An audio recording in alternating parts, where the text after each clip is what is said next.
அஸ்ஸலாமு அலைக்கும் வரஹமத்துல்லாஹி வபரகாத்துஹு.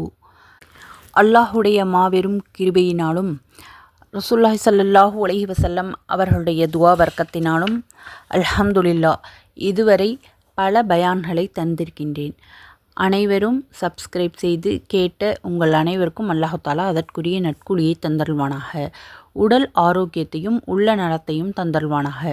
மேலும் மேலும் அதிகமாக தீனுடைய விஷயங்களை கற்று அதன்படி அமல் செய்யக்கூடிய பாக்கியத்தை அல்லாஹ் நம் அனைவருக்கும் தந்தருள்வானாக. ஆமீன். இன்ஷா அல்லாஹ் இனிமேல் குர்ஆனுடைய தஃப்சீர், அதாவது ஒவ்வொரு ஆயத்துக்களுடைய விளக்கத்தையும் அல்லாஹ் கூறியுள்ள முறைப்படி நாம் தெரிந்து கொள்ள வேண்டும். ஆகவே ஜவாஹிருல் குர்ஆன் தஃப்சீர் குர்ஆனுடைய திருக்குர்ஆனுடைய விளக்கத்தை இன்ஷா அல்லாஹ் இனிமேல் ஒவ்வொரு பகுதிகளாக சிறிது சிறிதாக பார்க்கலாம். பொறுமையோடும் கவனமாகவும் முழு பயானையும் கேட்டு பயனடையுங்கள். மற்றவர்களுக்கும் பகிர்ந்து அல்லாஹ்விடம் நற்கூலியை பெற்றுக்கொள்ளுங்கள். அல்லாஹு தாலா நம் அனைவருக்கும் கற்றதின்படி வாழக்கூடிய பாக்கியத்தை தந்தருள்வானாக. ஆமீன். இன்ஷா அல்லாஹ் இன்றைய பயானில் சூரத்துல் பக்கராவுடைய 142வது வசனம் முதல் 147 பொருளையும் தஃப்சீரையும் பார்க்கலாம். இரண்டாவது சூரா ஆரம்பமாக இருக்கின்றது. இந்த வசனங்களுடைய தஃப்சீரில் சான்று பகரும் சமுதாயம், இடைப்பட்ட உலகம், நபிமார்களுடைய உடலை மண் திங்காது மண் தீண்டுமா, இதுபோன்று மேலும் பல விஷயங்களை இந்த தஃப்சீரில் பார்க்கலாம். பொறுமையோடும் கவனமாகவும் முழு பயானையும் கேட்டு பயனடையுங்கள். மற்றவர்களுக்கும் பகிர்ந்து அல்லாஹு தாலாவிடத்தில் நற்கூலியை பெற்றுக்கொள்ளுங்கள்.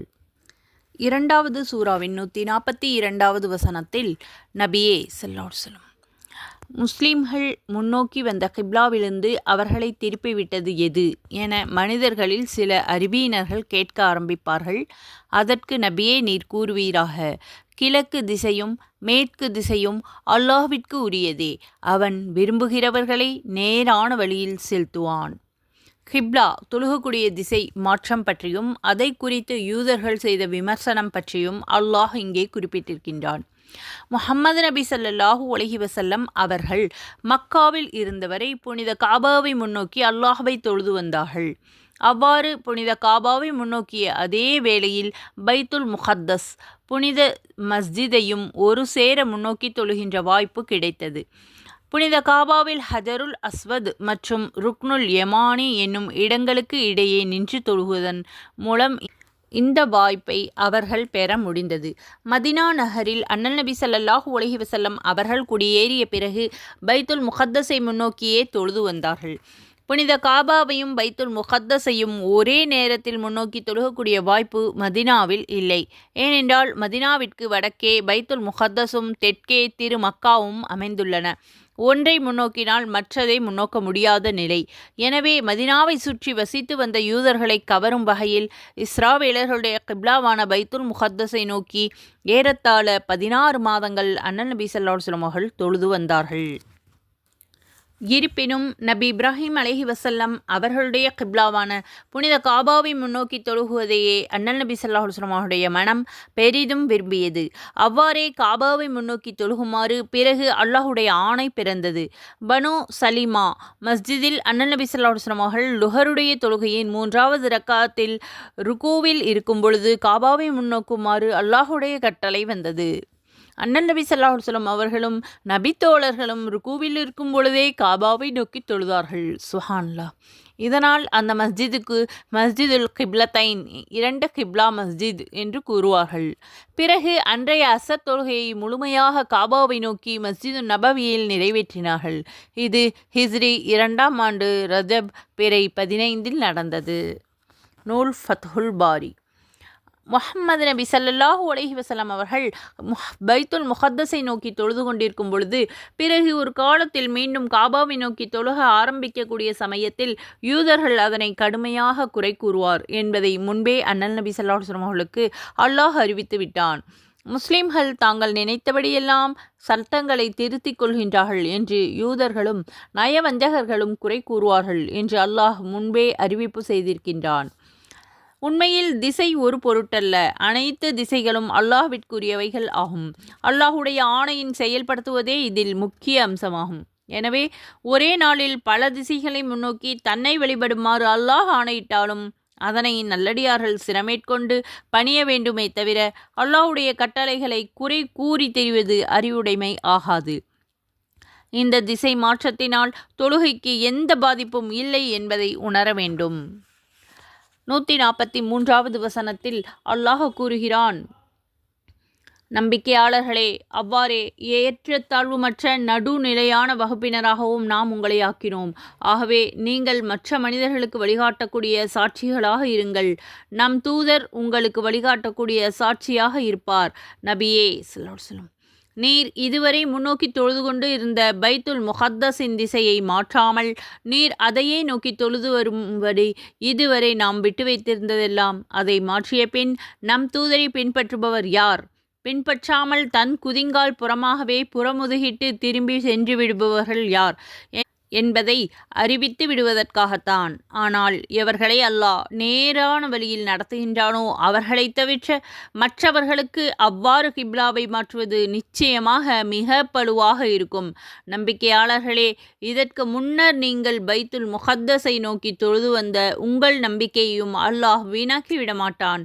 நிச்சயமாக அல்லாஹ் மனிதர்கள் மீது மிகவும் இரக்கமுள்ளவன், மிகவும் கருணையுள்ளவன் ஆவான். முன் வசனத்தில் தான் நாடிய மக்களை நேரான வழியில் செலுத்துவதற்காக அல்லாஹ் அருளினான். அத்தகைய நேர்வழி பெற்றவர்கள் முஸ்லிம்களே என்பதை இந்த வசனத்தில் அல்லாஹ் சுட்டிக்காட்டியிருக்கின்றான். கிப்லா மாற்றம் பற்றி பல்வேறு சந்தேகங்களை கிளப்பிய யூதர்கள் இந்த சமுதாயத்தின் நம்பகத்தன்மையை ஒரு கேள்விக்குறியாக்கியிருந்தார்கள். எனவே கிப்லா மாற்றம் பற்றி பேசுவதற்கான இஸ்லாமிய சமுதாயத்தின் நம்பகத்தன்மையை இறைவன் உறுதி செய்கின்றான். நூல் அல்-மனார், புனித காபாவை கிப்லாவாக இருப்பதற்கு தகுதியுள்ளதாகவும் உயர்வானதாகவும் ஆக்கியிருப்பதைப் போலவே அண்ணல் முஹம்மது நபி ஸல்லல்லாஹு அலைஹி வஸல்லம் அவருடைய சமுதாயத்தை சிறந்த நடுநிலையான சமுதாயமாக தான் ஆக்கியுள்ளதாக அல்லாஹ் கூறுகின்றான். சொல், செயல், சிந்தனை ஆகிய அனைத்திலும் இஸ்லாமிய சமுதாயம் நடுநிலையானது என்பதில் சந்தேகம் இல்லை. உடல் மற்றும் உயிரால் பிணைக்கப்பட்டவனே மனிதன். எனவே இந்த இரு அம்சங்களுடைய நலன்களையும் பேணுவதே சீரிய சிந்தனையாக இருக்க முடியும்.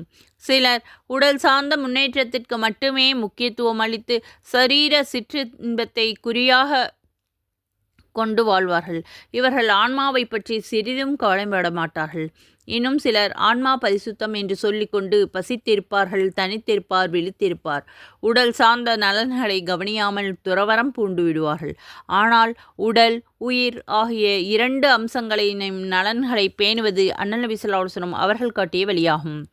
திருமணம் செய்து கொள்ள வேண்டும், நல்ல ஆகாரத்தை உட்கொள்ள வேண்டும், அதே நேரத்தில் ஆன்ம சுகத்திற்காக இறைவனை தொழுது அவன் கட்டளைகளின்படி வாழ்ந்து நடந்து கொள்வது இஸ்லாத்தினுடைய அறநெறியாகும்.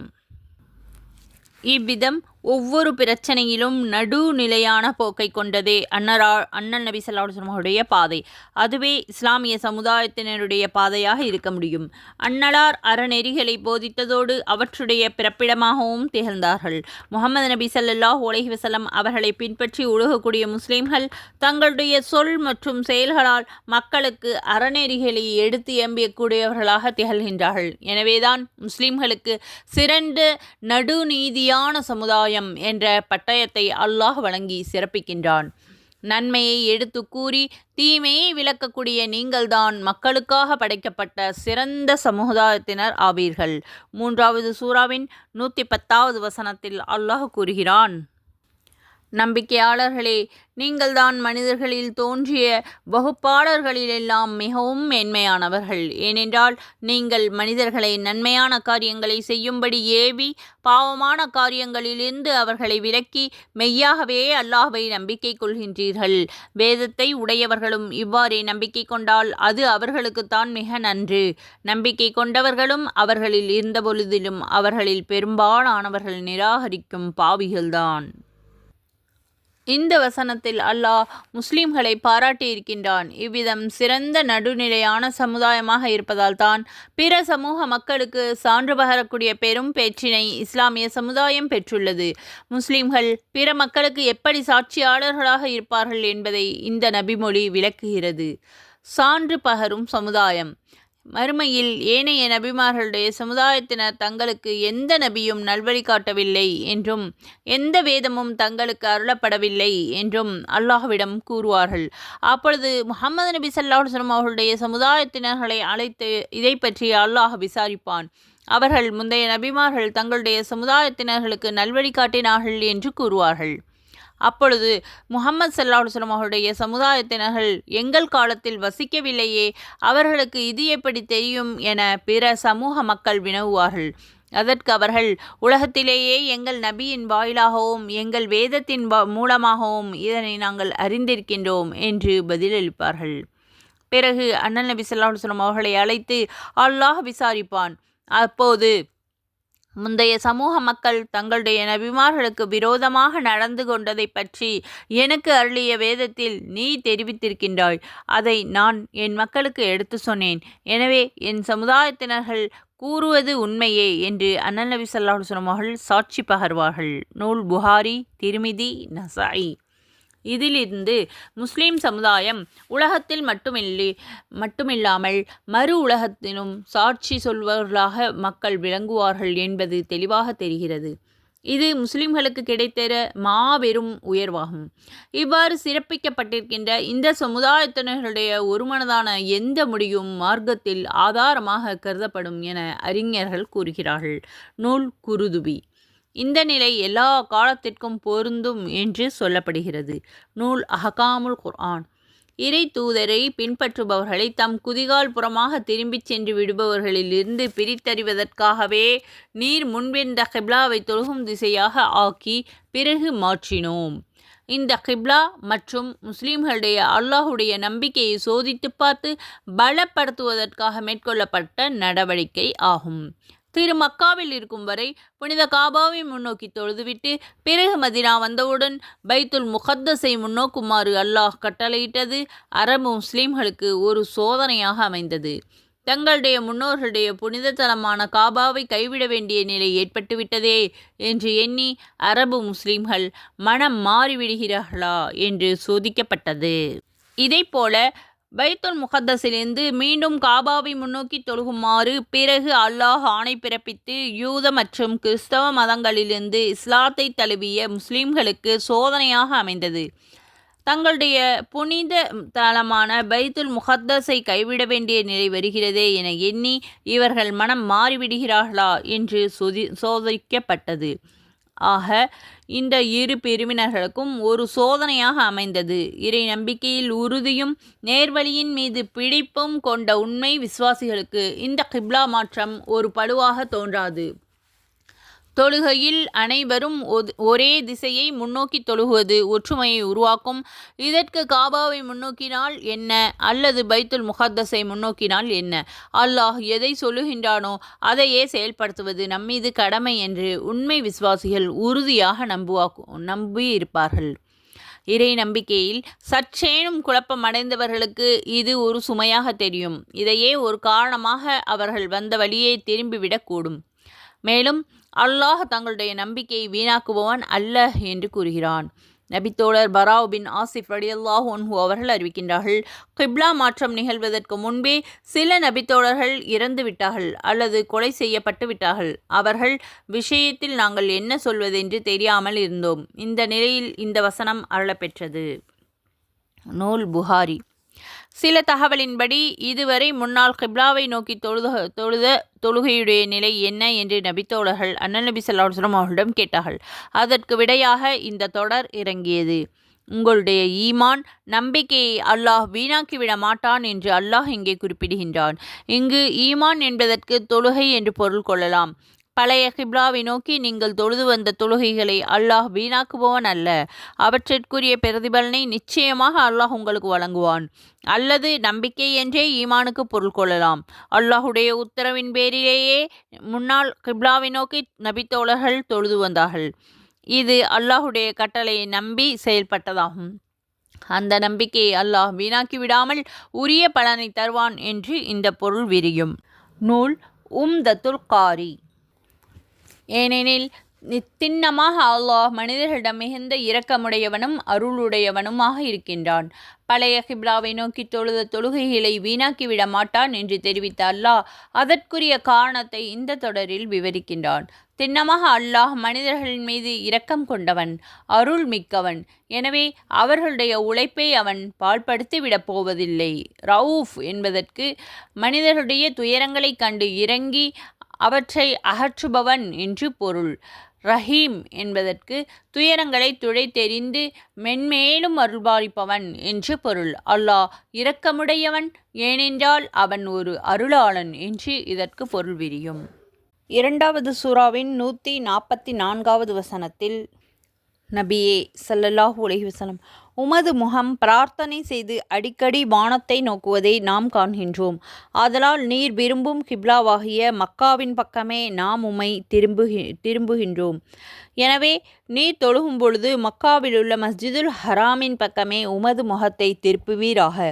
நம்பிக்கையாளர்களே, நீங்கள் எங்கிருந்த போதிலும் தொழுகையில் அதன் பக்கமே உங்களுடைய முகங்களை திருப்புங்கள்.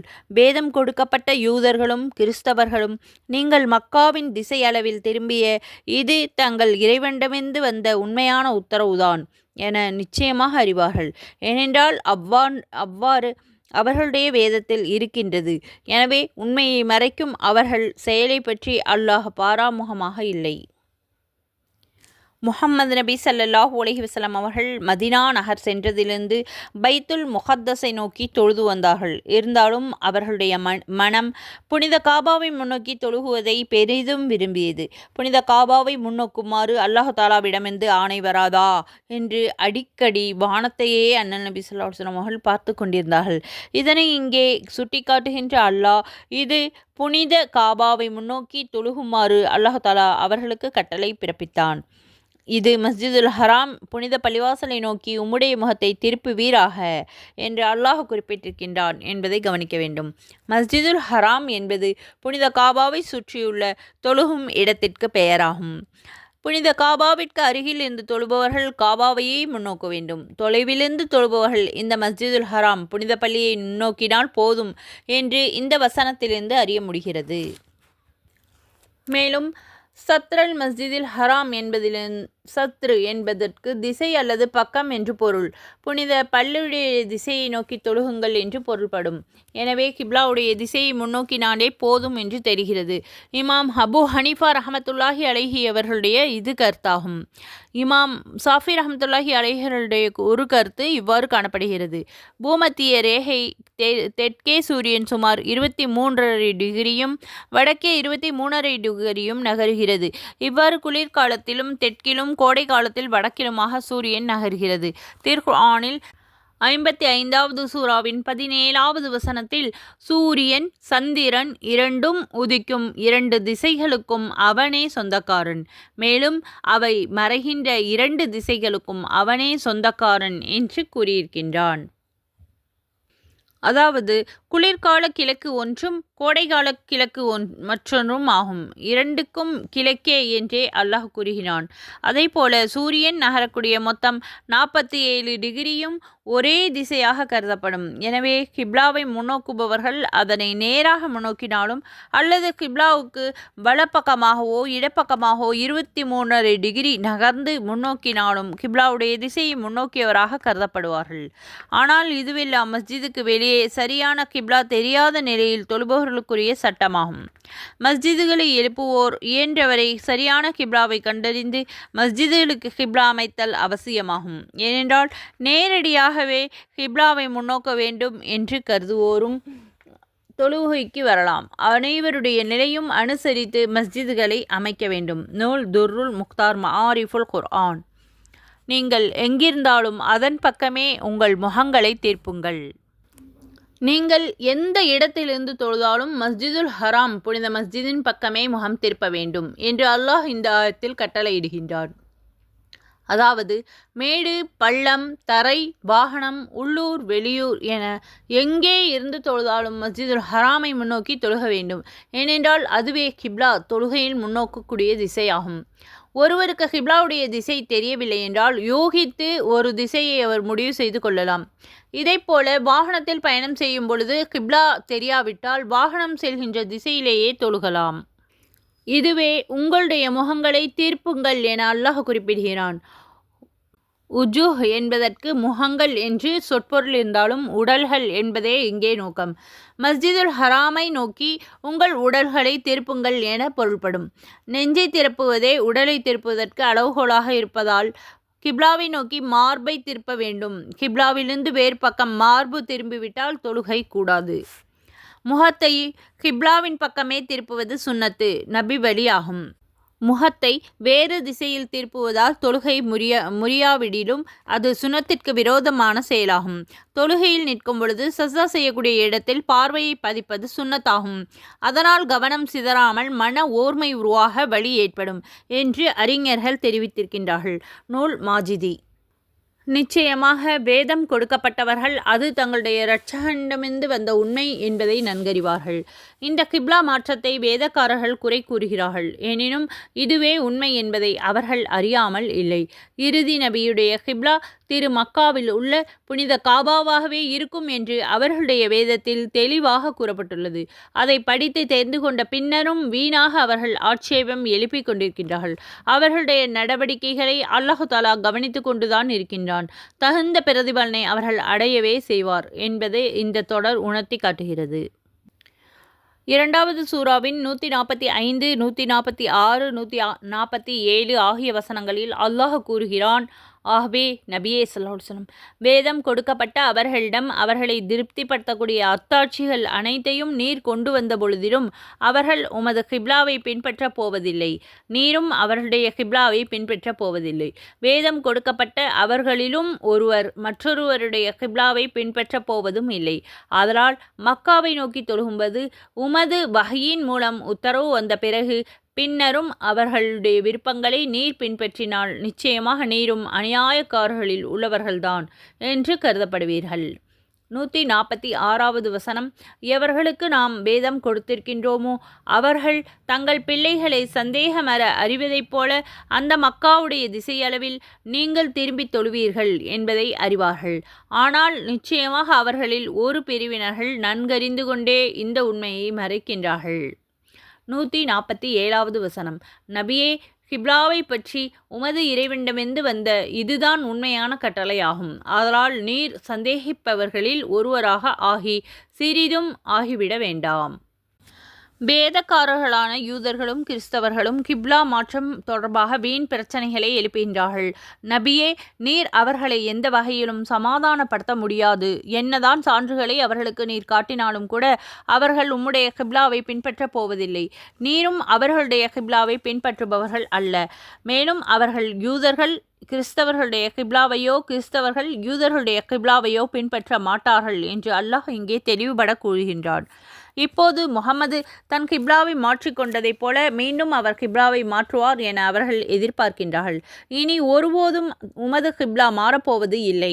அவ்வாறு ஒரு கால் அவர்களுடைய கிப்லாவை நீர் பின்தொடர்ந்தால் அநீதி இழைத்தவர்களாக ஆகிவிடுவீர்கள் என்று அல்லாஹ் எச்சரிக்கின்றான். இது நபியை நோக்கி கூறப்பட்டாலும் உண்மையில் சமுதாய மக்களுக்கு விடப்பட்ட எச்சரிக்கையாக இதை எடுத்துக்கொள்ள வேண்டும். இந்த கடும் எச்சரிக்கை நபிக்கே விடப்பட்டிருந்தால் நம் நிலை என்ன ஆகும் என்று சமுதாயத்தினர்கள் உணர்ந்து கொள்ள வேண்டும். இது அல்லாஹ்வுடைய நோக்கமாகும். 146வது வசனத்தில் அல்லாஹ் கூறுகின்றான். 2 பொருள்பட கூறியிருக்கின்றான். வேதக்காரர்களான யூதர்களும் கிறிஸ்தவர்களும் தாங்கள் பெற்றெடுத்த மக்களை அறிந்து கொள்வதைப் போல புனித காபாவை பற்றி அறிந்து வைத்திருக்கின்றார்கள். நபி ஆதம் அலைஹிவஸல்லம் அவர்கள் முதல் நபி இப்ராஹிம் அலைஹிவஸல்லம், இஸ்மாயில், இஸ்ஹாக் அலைஹிவஸல்லம் ஆகியோர்கள் வரை அனைத்து நபிமார்களும் புனித காபாவை நோக்கியே தொழுது வந்தார்கள். அவர்களுக்கு பிறகு வந்த இஸ்ராவேலர்கள் நபிமார்கள் அனைவரும் பைத்துல் முகத்தஸை முன்னோக்கி தொழுதார்கள். புனித காபா தொன்மையான ஆலயம் என்பதையும் கிப்லாவாக இருப்பதற்கு மிகவும் தகுதி வாய்ந்த இறை இல்லம் என்பதையும் வேதக்காரர்கள் அறிந்தே இருக்கின்றார்கள். அப்படி இருந்தும் அவர்களில் ஒரு பிரிவினர்கள் இதை குறை கூறுவது விதண்டாவாதம் ஆகும் என்று இந்த வசனத்தின் மூலம் அல்லாஹ் கூறுகிறான். அல்லது வேதக்காரர்கள் தங்களுடைய மக்கள் அறிவதைப் போல அன்னநபி ஸல்லல்லாஹு அலைஹி வஸல்லம் அவர்களை அறிந்துள்ளார்கள் என்றும் பொருள் கூறலாம். தௌராத், இஞ்சில் ஆகிய வேதங்களில் அண்ணல் நபி ஸல்லல்லாஹு அலைஹி வஸல்லம் அவர்களை பற்றிய அடையாளங்களும் தன்மைகளும் தெளிவாக கூறப்பட்டுள்ளன. அவற்றை படித்து தெரிந்து கொண்டிருந்த யூதர்களும் கிறிஸ்தவர்களும் அண்ணல் நபி ஸல்லல்லாஹு அலைஹி வஸல்லம் அவர்களை நன்கு அறிவார்கள். அதுவும் ஒரு தகப்பன் தன்னுடைய மக்களை எந்த அளவு துல்லியமாக அறிந்து வைத்திருக்கின்றார்களோ அந்த அளவுக்கு அவர்கள் அண்ணல் நபி ஸல்லல்லாஹு அலைஹி வஸல்லம் அவர்களை அறிந்து வைத்திருக்கின்றார்கள். இருந்தும் அவர்களில் ஒரு பிரிவினர்கள் உண்மையை மறைக்கின்றார்கள். பொறாமையே இதற்கு காரணமாகும். உமது இறைவனுடைய புறத்திலிருந்து சத்தியம் உமக்கு தெளிவுபடுத்தப்பட்டு விட்டது. எனவே இது தொடர்பாக எந்த சந்தேகத்திற்கும் நீர் இடமளிக்க வேண்டாம் என்று அல்லாஹ் தஆலா 147வது வசனத்தில் நபிக்கு கட்டளையிடுகின்றான். அல்ஹம்துலில்லாஹ். இதுவரை நாம் சில வசனங்களுடைய தப்சீரையும் மற்றும் அதனுடைய விளக்கத்தையும் கிப்லா திசையை பற்றி விளக்கமான ஹதீஸ்களையும் பார்த்தோம். ரசூலுல்லாஹ் சொன்ன சில ஹதீஸ்களையும் பார்த்தோம். இதுவரை பொறுமையாகவும் கவனமாகவும் கேட்ட உங்கள் அனைவருக்கும் அல்லாஹ் தஆலா அதற்குரிய நற்கூலியை தந்தருள்வானாக. ஆமீன். தொடர்ந்து குர்ஆனுடைய ஒவ்வொரு ஆயத்தின் பொருளையும் தப்சீரையும் விளக்கமாக கேட்டு பயனடையுங்கள். நமது சேனலை சப்ஸ்கிரைப் செய்து வைத்துக்கொண்டு நமது மற்ற பயான்களையும் பார்த்து பயனடையுங்கள். கேட்டவற்றை மற்றவர்களுக்கும் பகிருங்கள். அல்லாஹ் தஆலா நம் அனைவருக்கும் உடல் ஆரோக்கியத்தையும் உள்ள நலத்தையும் தந்தல்வானாக. ஆமீன். வாழும் காலமெல்லாம் குர்ஆனை விளங்கி அதனுடைய தப்சீரை பொருள் அறிந்து விளங்கி அல்லாஹ் சொன்னபடி வாழ்க்கையை மாற்றி நல்லபடியாக அமைத்து வாழக்கூடிய பாக்கியத்தை தந்தல்வானாக. ஆமீன். முஹம்மது நபி ஸல்லல்லாஹு அலைஹி வஸல்லம் அவர்களுடைய ஒவ்வொரு ஹதீஸ்களையும் கவனமாக கேட்டு அதன்படி அமல் செய்யக்கூடிய பாக்கியத்தை அல்லாஹ் நமக்கு தந்தல்வானாக. ஆமீன். முஹம்மது நபி ஸல்லல்லாஹு அலைஹி வஸல்லம் அவர்கள் மீது அதிகமாக ஸலவாத் ஓதக்கூடிய பாக்கியத்தை அல்லாஹ் தஆலா நமக்கு தந்தல்வானாக. ஆமீன். நபி ஸல்லல்லாஹு அலைஹி வஸல்லம் அவர்களை கனவில் காணக்கூடிய பாக்கியத்தை அல்லாஹ் தஆலா நமக்கு தந்தல்வானாக. ஆமீன். முஹம்மது நபி ஸல்லல்லாஹு அலைஹி வஸல்லம் அவருடைய சிபாரிஷை மறுமையில் தந்தல்வானாக. ஆமீன். குர்ஆனை கற்று அதன்படி அமல் செய்யக்கூடிய பாக்கியத்தை தந்தல்வானாக. ஆமீன். தொழுகையை உள்ளச்சத்தோடும் பயபக்தியோடும் தொழுகக்கூடிய பாக்கியத்தை அல்லாஹ் தஆலா நமக்கு தந்தல்வானாக. ஆமீன். அந்தந்த நேரத்தில் சரியான முறையில் தொழுகக்கூடிய பாக்கியத்தை அல்லாஹ் தஆலா நமக்கு தந்தல்வானாக. ஆமீன். ஈமானோடு வாழச் செய்து ஈமானோடு மரணிக்கச் செய்வானாக. ஆமீன். திக்ர் செய்யக்கூடிய நாவையும் சுக்குர் செய்யக்கூடிய மனதையும் அல்லாஹ் நமக்கு தந்தல்வானாக. ஆமீன். அனைத்து நேரங்களிலும் அதிகமாக திக்ர் செய்யக்கூடிய பாக்கியத்தை அல்லாஹ் தஆலா நமக்கு தந்தல்வானாக. ஆமீன். அல்லாஹ் தஆலா நம் அனைவருக்கும் உடல் ஆரோக்கியத்தையும் உள்ள நலத்தையும் தந்தல்வானாக. ஆமீன். அல்லாஹ் தஆலா நம் அனைவருக்கும் ஹஜ்ஜை நசீபாக்குவானாக. மதீனா நகரத்தில் மௌத்தை தந்தல்வானாக. ஆமீன். சொர்க்கத்தை வாஜிபாக்கி நரகத்தை ஹராமாக்குவானாக. ஆமீன். அல்ஹம்துலில்லாஹ். இதுவரை பொறுமையாக பயான் கேட்ட மற்றும் துஆக்களுக்கு ஆமீன் சொன்ன அனைவருக்கும் அல்லாஹ் தஆலா அதற்குரிய நற்கூலியை தந்தல்வானாக. ஆமீன். ஜஸாக்குமுல்லாஹு கைரன் கசீரா. அஸ்ஸலாமு அலைக்கும் வரஹ்மத்துல்லாஹி வபரகாத்துஹு வ மஹ்ஃபிரத்துஹு.